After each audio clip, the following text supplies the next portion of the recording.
All right, hey guys, it's Brandon Goldner, WCNC Charlotte, out here in Gaston County in Cramerton with photojournalist. Let me see, Mike Hansen. This is first time doing this, so it's going to be a little bit of interesting situation. So, just tell you a little bit about what we have right now. We're going to be covering flooding for the 4 and 5:30 newscasts in Cramerton.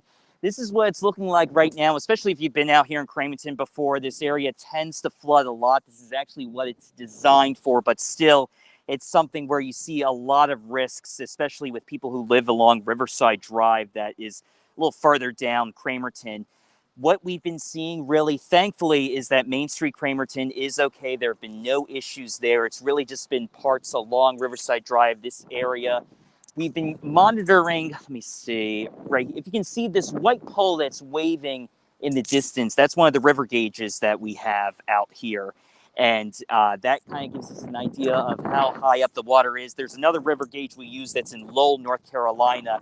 That river gauge is saying that we're looking at about 14 feet of the South Fork Catawba River cresting.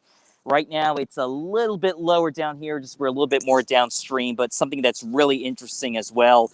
And we do have that right there, the map up, and that's something that we've been really keeping an eye on, especially when it hits that 13, 14 feet. That's really when you hit that moderate stage of flooding, and really when you start to get issues. For example, Cramerton Fire Department, this is Cramerton Fire Department, you can see the water creeping up a little bit. The fire department has their water ready to go. And what's also kind of stunning, to say the least, sometimes is if you keep an eye, and of course, the train is coming right as we're doing this live stream. You can keep an eye on the background in the river. You see a lot of debris on the river, and that's something that is a serious issue, especially when it comes to debris being trapped and really being dangerous. They're actually canceling an event that they're going to be having in terms of they're going to be, the town of Cramerton, having a kayaking event and all sorts of stuff that is going on out here tomorrow. They have to postpone that because of just how fast the river is going, how much debris there is. And even though it hasn't hit the road yet with this water, a lot of people, especially on Riverside Drive, have been just gathering a lot of their gathering a lot of their items from their basements and moving it upstairs. A lot of neighbors helping neighbors moving their cars. So I'm seeing, do we have any comments? Feel free to comment if you want to. Let me get Mike Hansen here to help me out and tell me a little bit. So Mike Hansen and I, we've covered a lot of weather events. Hi from London. Hello. We've been getting, we've covered a lot of weather events. So I guess I'll ask you, Mike, what's kind of the biggest thing in terms of preparing and, really covering some of these events? I think the most important thing, Brandon, is to understand that it can happen. So often, these homeowners and victims that we speak to in a flooding event say the water came up so quickly. We didn't have a lot of time. I've never seen it like this. And I think we have to use this moment to say, what is my plan? You know, am I in a floodplain? What are the odds that if a super soaker event comes through my neighborhood, will it flood my house? And then what would I do if it did? Do I have photos of all my important items? Do I have my papers in a place that I could quickly grab them and go? Because as you know, these floodwaters come up. They call it a flash flood because the waters appear in a flash. And so you don't have time. So many victims have talked to us over the years saying, I looked out back, it was fine. I went to sleep for a few hours, and then there was water in my home. And so thankfully, today's flooding event is minor. This isn't terribly unusual for Cramerton, but I think it's a perfect reminder for all of us that while the sun is shining, you need an emergency plan. We've seen tropical systems come through this area. We don't live close to the beach, but we're not that far either. And especially those Gulf storm systems that come through the mountains, end up in our area, dump a tremendous amount of rain. That does impact our area. So I think that's my takeaway is, how prepared is my family? What would I do if flooding did affect me? Because flooding is one of those events that touches more people than fire. It touches more people than lightning.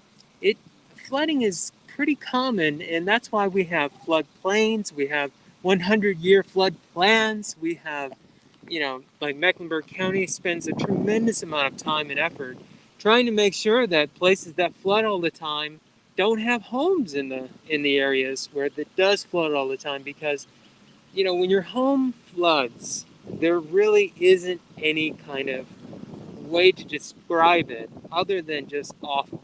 I mean, when the floodwaters come into your home and your treasured items are soaking wet with bacteria flooded water, it's awful.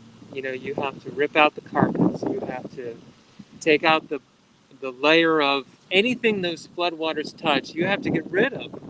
And so it's so important to know, what is my plan? What would I do in a flooding event? And if a flooding event does happen, do I have enough insurance to make sure that my family can get on our feet again? I think that's what I'm taking away from today, and I hope the viewers who are tuning in right now take away as well.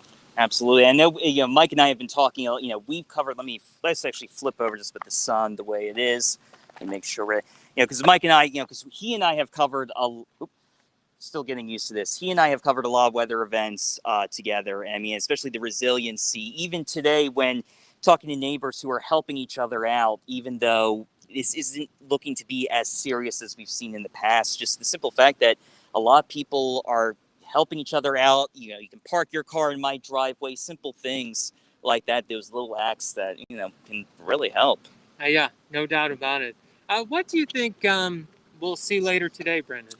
So from what we're hearing, especially from meteorologists, is that it looks like the river's going to be cresting at 14 feet. I know there's going to be a little bit of severe weather that's going to be later, later this weekend possibly, but right now it looks like we're going to be cresting late afternoon, early evening, and then hopefully it will come down just a little bit. Sorry, I'm still trying to get used to this. So let me flip you guys around. Let me show you a little bit. Thank you so much, Mike.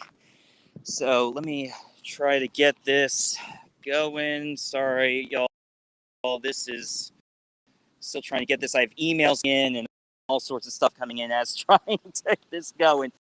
So this is just, again, a little bit of what we're seeing. And what's also been kind of fun to see a little bit is just seeing some of the animals and some of the ducks, some of the geese that have been coming by. Let me put this back here again. Sorry, guys. This is first time for really doing this. One of the things, I saw some of the comments been coming through. I didn't get a chance to read all of them. Thank you all. How am I? I'm trying to pull up. I'm sorry, guys. I can't see all your chat as they're coming. It's trying to do this on the phone is a little bit, so pardon me for that. I know someone mentioned about checking out the McMinnville Bridge. I know that's definitely one area, especially that's part of this whole South Fork Catawba River. Oh, is that? Yep, McMinnville Bridge. So that is one area that we are taking a look at and keeping an eye on, especially because this whole South Fork, a lot of this is coming from the mountains, and all of this rain is coming down through here into Cramerton, into McMinnville, as well as Lowell. So thankfully things are nice. It's nice weather. It's nice and okay. And thank you again, Matthew, for that. We're going to, as soon as we get off here, we're going to take a look at that and see what we can find there in terms of, just looking at some of the water and some of the issues there. Of course, one of the areas, Riverside Drive, is an area that often floods. We have seen a good amount of standing water between 5th and 6th Streets. And just hearing from people out there, I mean, they're used to this. This isn't that big of a deal. And, this is really something where, it's really just trying to do everything, take all precautions, and really just helping each other out. I saw families helping each other, putting items up into higher ground, and really neighbors helping neighbors, especially when it comes to neighbors helping neighbors.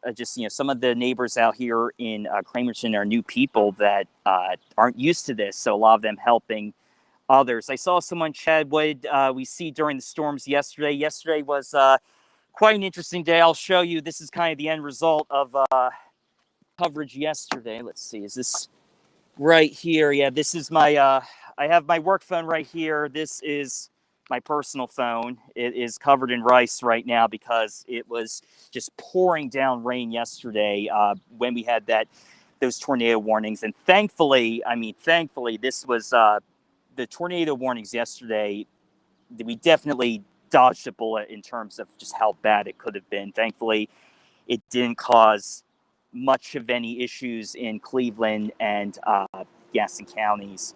And, obviously we saw in South Carolina was, really bad. Just really a lot of heavy rain, gusty winds, and a decent amount of traffic crashes, but thankfully all of them minor injuries. Mount Holly, North Carolina, we have not had a chance to check that out there. I've been there in the past before, especially when it comes to the apartments that have been flooded, and that I'm blanking on the name of the bridge, 273, if you're going up north, the bridge that washed out. So, and Rosemary Pie Plant completely upended. It is just, the weather has just been crazy out here. But if you all, especially those of you on Mount Holly, McAdenville, if you all are seeing anything, feel free to message us and let us know, just what is going on. So we're going to wrap up in just a few minutes here because we have to get ready for the 4 o'clock show and the 5:30 show and getting all those stories together. So, thank you to James for running this. He has right there, text any storm pics, any pictures you have of any high water. If it's safe, of course, do not send any pictures while you're driving. That number is 704-329-3600. Let me once more before we get going. Mike, any sorry, any final thoughts? Just if you see flooding in the roadway, turn around. Don't ruin your car. Don't put your family in peril. If your car starts to move in moving water, it's too late. There is nothing that is worth going through flooded waters on the other side. Believe me, that is not a place you want to be. So if you see water in the roadway, just turn around. No big deal. And I know you and I, we've seen a bunch of times cars trying to get through, ending up getting stuck because, you don't know how deep it really is. Even the big pickup trucks that you see out here. No one ever thinks they're going to end up talking to a cameraman on the news because their car got stuck in floodwaters. The people just don't expect it to happen, but it happens. And it doesn't take that much water to really put you in jeopardy. Absolutely. Thank you so much, Mike. Mike and I will see you guys at 4 and 5:30 on air, online, WCNC. So thank you guys so much.